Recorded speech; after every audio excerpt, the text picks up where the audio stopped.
Well, Georgia isn't just growing, it's getting younger and spreading outward. Instead of crowding into core metro counties, people are choosing more affordable, fast-growing communities, reshaping where Georgia lives, works, and builds next.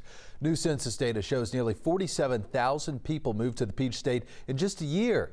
It's about 129 new people a day. More than half of them are under the age of 45. Millennials make up about a third. And how about this? Coastal and outer metro counties are leading the influx, especially the Savannah area. On the flip side, several core metro Atlanta counties now losing population. Let's talk about it all with Doug Ressler, Business Intelligence Manager at Yardi Matrix. Doug, great to have you. Let's talk about Georgia as a whole, and then I want to get a little more granular. But is this population growth a short-term spike, or do you think it could be a durable multi-year trend for Georgia?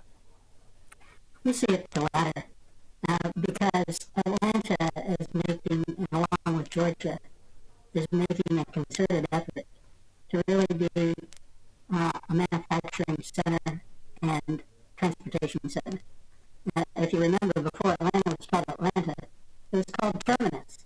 And what that means is the growing port of Savannah, the interstate rail connections, are all instrumental in terms of moving of product, goods, and services. In Georgia, is key.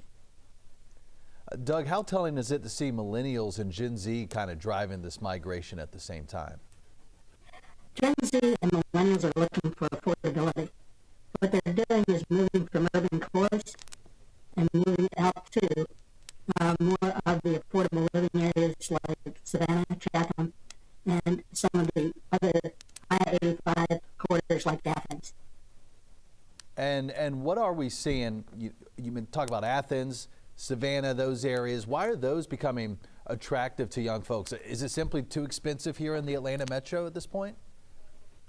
What they're seeing is expense does account for some of it, but also you're looking at jobs and the creation of jobs. The I-85 corridor is job creation in terms of Gen Z clusters for looking for jobs, fresh outs, things like that.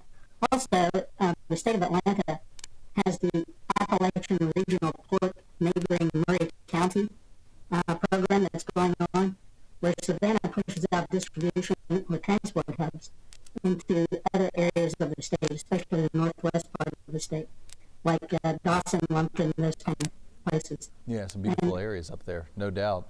What do you think will be Georgia's next growth hotspot? Well, we're continuing to see the Port of Savannah. In terms of accommodating the number of weekly vessels, the expansion of the Panama Canal has made the transport of goods and services from the west coast to the east coast much more affordable. And what we think is the rapid growth of same-day delivery in terms of e-commerce, things like that, which will make all east coast ports, including Savannah, grow rapidly. And Doug, finally, what do you think policymakers, developers, and families should be preparing for over the next, say, 5-10 years? The key word, affordability.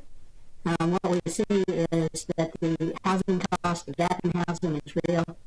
The affordability of housing is significant. And we see that those areas that collaborate governance and business really come out ahead in terms of providing housing and housing stock for individuals. Doug Ressler, thank you so much for your time.